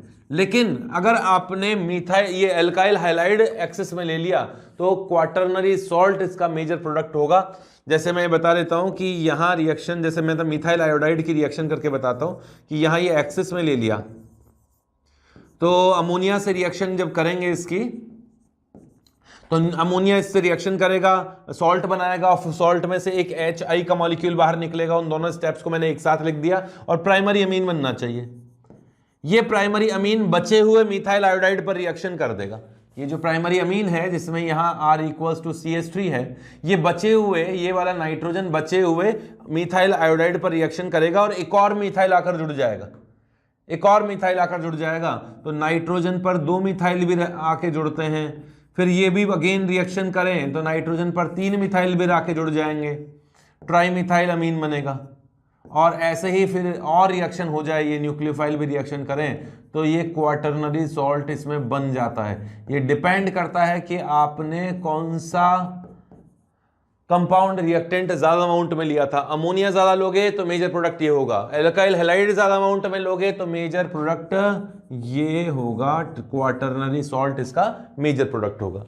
जैसे अभी वुड्स रिएक्शन में इंटरमॉलिक्यूलर रिएक्शन थी, वैसे ही यहाँ इंट्रामॉलिक्यूलर रिएक्शन थी ना, वैसे ही यहाँ भी इंट्रामॉलिक्यूलर रिएक्शन हो सकती है। यहाँ भी अगर आपने अमोनिया डाल दिया, एक ही मॉलिक्यूल में अमोनिया भी है और एल्काइल हैलाइड भी है, तो ये इंट्रामॉलिक्यूलर रिएक्शन करेंगे और ये नाइट्रोजन न्यूक्लियोफाइल यहाँ अटैक करेगा, इसको बाहर निकाल देगा और एंड में HI का मॉलिक्यूल बाहर निकलने से इस तरह का सेकेंडरी अमीन भी बन सकता है। ये इंट्रामॉलिक्यूलर रिएक्शन की पहचान है, इस तरह से साइक्लिक स्ट्रक्चर बन सकती है।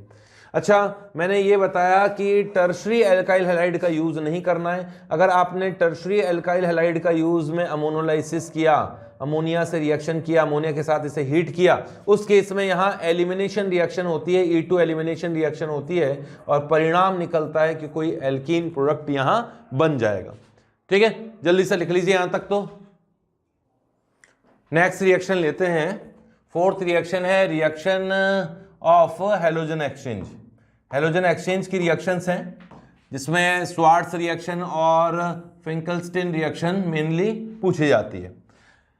अगर किसी एल्काइल हैलाइड की reaction sodium iodide plus acetone से कर दी जाए, जहां halogen equals to chlorine bromine हो सकते हैं, उस केस में आयोडीन माइनस जाकर हैलोजन्स को रिप्लेस करेगा और एल्काइल आयोडाइड बन जाएगा प्लस सोडियम हैलाइड यहां बनते हैं।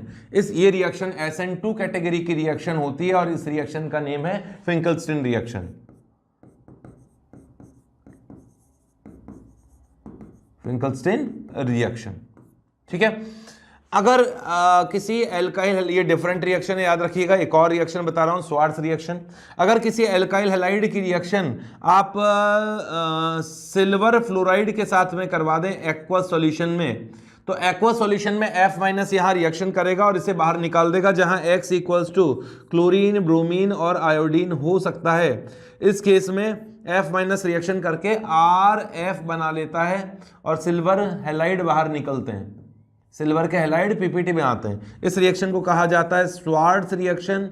और ये रिएक्शन इसलिए हो जाती है क्योंकि सिल्वर के फ्लोराइड तो वाटर में एक्वा सॉल्यूशन में सॉल्युबल होते हैं, बट सिल्वर के ब्रोमाइड, क्लोराइड और आयोडाइड वाटर के अंदर सॉल्युबल नहीं होते और आसानी से PPT बना लेते हैं और R से F कंबाइन हो जाता है। अगर आप यही रिएक्शन सोचते कि भाई मैं सोडियम हैलाइड में करवा लूं, सोडियम फ्लोराइड में, एक्वस मीडियम में, तो ये रिएक्शन पॉसिबल नहीं है, क्योंकि मैंने कहा ये रिएक्शन सिल्वर के हैलाइड ही इजीली PPT बना सकते हैं, सोडियम का fluoride, chloride, bromide, iodide PPT नहीं होता है। इसलिए ये रिएक्शन केवल AgF या जो SbF के साथ में, टिन के फ्लोराइड के साथ में ये रिएक्शन पॉसिबल होती है।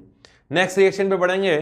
रिएक्शन नंबर 5 है रिएक्शन विद एम्बाइडेंट न्यूक्लियोफाइल। इसमें केवल 4 रिएक्शन आप लोगों को याद करनी चाहिए। एल्काइल हैलाइड की रिएक्शन एल्काइल हैलाइड की रिएक्शन अगर आप KCN के साथ में कर दें और AgCN के साथ में कर दें, तो KCN के साथ में रिएक्शन करोगे तो मेजर प्रोडक्ट बनेगा साइनाइड और AgCN के साथ में करोगे तो मेजर प्रोडक्ट बनेगा आइसोसाइनाइड। ठीक है। ऐसी ही एक और रिएक्शन है एल्काइल हैलाइड की रिएक्शन KNO2 के साथ में करवा दी जाए और AgNO2 के साथ में करवा दी जाए, सिल्वर नाइट्राइट और पोटेशियम नाइट्राइट के साथ में करा दी जाए, तो डिफरेंट टाइप के प्रोडक्ट्स बनते हैं। इस केस में RON double bond O nitrite बनेगा, लेकिन सिल्वर वाले केस में RN डबल बॉन्ड O और O नाइट्रो बनेगा। ये नाइट्रो है और ये है नाइट्राइट, ये है साइनाइड और ये है आइसोसाइनाइड। और इसको इस तरीके से याद कर सकते हो कि सिल्वर वाले दोनों ही केसेस में नाइट्रोजन के साथ बॉन्ड बनता है। ये 4 रिएक्शन ही पूछी जाती है एम्बाइडेंट न्यूक्लियोफाइल्स में। सिल्वर वाले केसेस में नाइट्रोजन के साथ बना आइसोसाइनाइड बनता है, नाइट्रोजन के साथ बॉन्ड बनता है तो नाइट्रो बनता है। ठीक है। नेक्स्ट रिएक्शन बढ़ते हैं।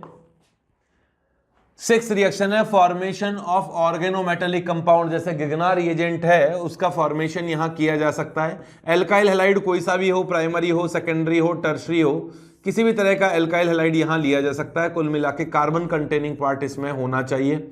इसकी रिएक्शन अगर मैग्नीशियम से कर देते हैं ईथर की प्रेजेंस में, तो यहां RMgX बनता है और हीट रिलीज होती है। इसे क्या कहा जाता है? Grignard reagent.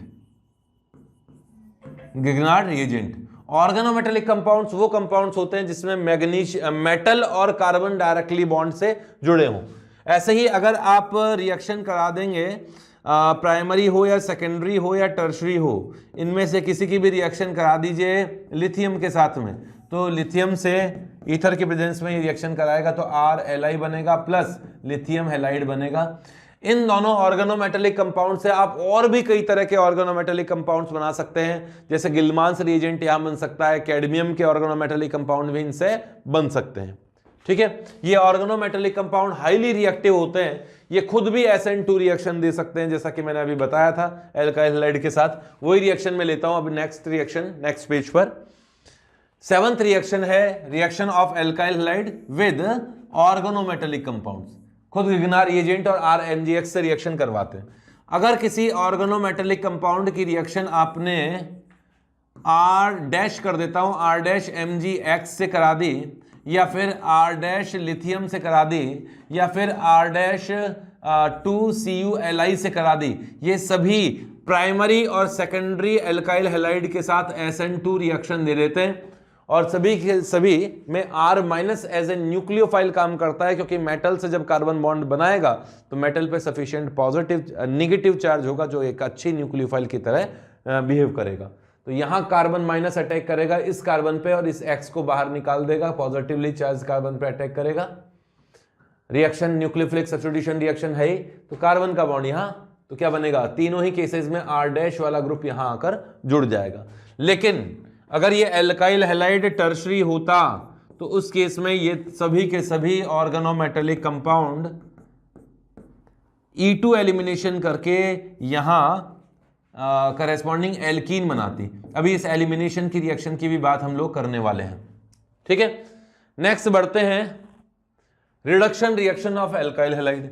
एल्काइल हैलाइड का रिडक्शन किया जा सकता है एक तो मेटल प्लस एसिड के साथ में, मेटल प्लस एसिड के साथ में एल्काइल हैलाइड का रिडक्शन किया जा सकता है।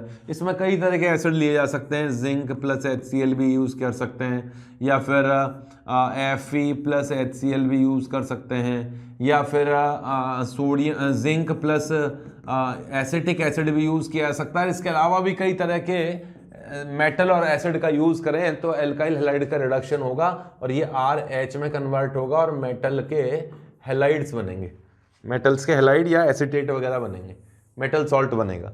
ठीक है, अगर आप एल्काइल हैलाइड की रिएक्शन लिथियम एल्युमिनियम हाइड्राइड से करें तो लिथियम एल्युमिनियम हाइड्राइड केवल प्राइमरी और सेकेंडरी एल्काइल हैलाइड का रिडक्शन करके इसका H- यहाँ रिएक्शन करता है और यहाँ RH बना लेता है। अगर आप सोडियम बोरोहाइड्राइड से एल्काइल हैलाइड की रिएक्शन करें तो भी रिडक्शन हो सकता है। सोडियम बोरोहाइड्राइड भी रिडक्शन करता है, बट ये secondary and tertiary alkyl halide का रिडक्शन करके उसे RH में कन्वर्ट करता है। अगर आपने एल्काइल हैलाइड लिया है प्राइमरी या सेकेंडरी या टर्शरी कोई सा भी, और इसकी reaction HI plus red phosphorus के साथ में करा दें तो ये तीनों ही तरह के एल्काइल हैलाइड को रिड्यूस करके RH मींस एल्केन में कन्वर्ट कर सकता है। ठीक है, नेक्स्ट रिएक्शन है, काफी इंपॉर्टेंट रिएक्शन है, डीहाइड्रोहैलोजिनेशन रिएक्शन।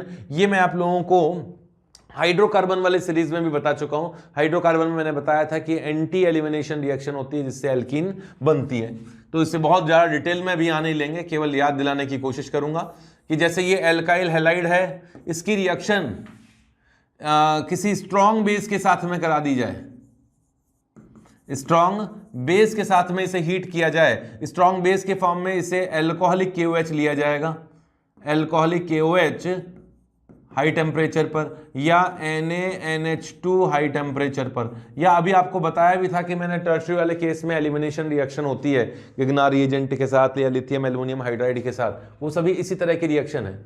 और ये बीटा एलिमिनेशन का एग्जाम्पल होता है जिसमें यहां से ये अल्फा पोजीशन से तो लीविंग ग्रुप बाहर निकलेगा, लीविंग ग्रुप में ये हैलाइड है, और बीटा पोजीशन से H बाहर निकलेगा, ये बीटा पोजीशन है और ये बीटा पोजीशन है, ठीक है। यहां से HX बाहर निकलेगा या फिर यहां से HX बाहर निकलेगा। दो तरह के प्रोडक्ट यहां बन सकते हैं, सैडजेफ एंड हॉफमैन। वो एल्कीन जिसपे ज्यादा संख्या में एल्काइल ग्रुप अटैच्ड हैं वो सैडजेफ एल्कीन कहलाती है,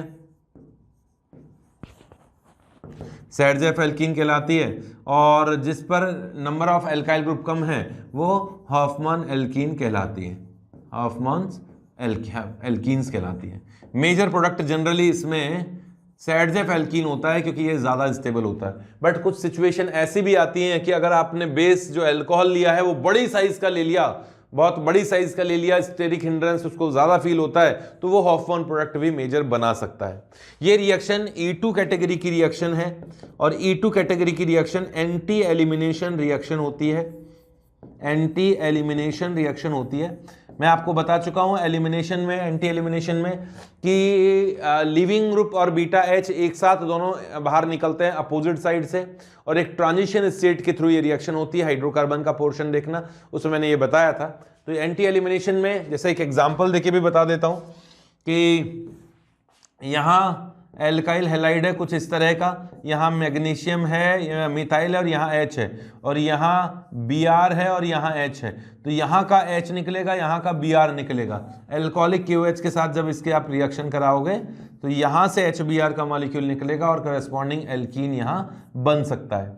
लेकिन अगर इसका, ये तो मैंने सिस फॉर्म ले लिया, इसी कंपाउंड का ट्रांस फॉर्म लें जिसमें Br के अपोजिट साइड में H इस तरफ ना हो। जैसे मैं लेता हूँ यहाँ पर मिथाइल है, H यहाँ है, यहाँ Br है और इस जगह H है, और आपने अल्कोहलिक KOH के साथ रिएक्शन करके इसे हीट किया है, तो ये रिएक्शन होगी तो E2 रिएक्शन, और ये एंटी एलिमिनेशन होता है। तो Br के अपोजिट साइड यहाँ तो H है नहीं, तो फिर इस साइड से H निकलेगा अपोजिट साइड का, और यहाँ डबल बॉन्ड बनेगा। तो इसका मेजर प्रोडक्ट, मेजर क्या, यही प्रोडक्ट इसमें बनने वाला है। मिथाइल, मिथाइल, इसमें मिथाइल रहना चाहिए एक, और यहाँ मिथाइल इसी तरह से रह जाएगा।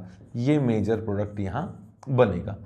तो ये कुछ एग्जांपल्स मैंने लिए हैं एल्काइल हैलाइड की रिएक्शंस के। एक दो रिएक्शंस को मैं कवर करने की कोशिश करते जा रहा हूँ। बहुत स्पेसिफिक एग्जांपल्स यहाँ नहीं ले पा रहा हूँ क्योंकि एक बेसिक ब्रशअप हमें करना है कि रिएक्शंस को थोड़ा सा रिवाइज करने की कोशिश कर रहे हैं। नेक्स्ट क्लास में मैं एराइल हैलाइड और इससे रिलेटेड प्रॉब्लम्स लेने की कोशिश करूंगा। मेरी कोशिश ये है कि ज़्यादातर एग्जांपल्स जो जेईई मेन लेवल के हों वो एग्जांपल्स आप लोगों को रिवीजन हो जाएं, उस तरह के कॉन्सेप्ट आप लोग रिवीजन कर सकें, उस तरह के क्वेश्चंस आप लोग रिवीजन कर सकें। ओके, नेक्स्ट क्लास में मिलेंगे।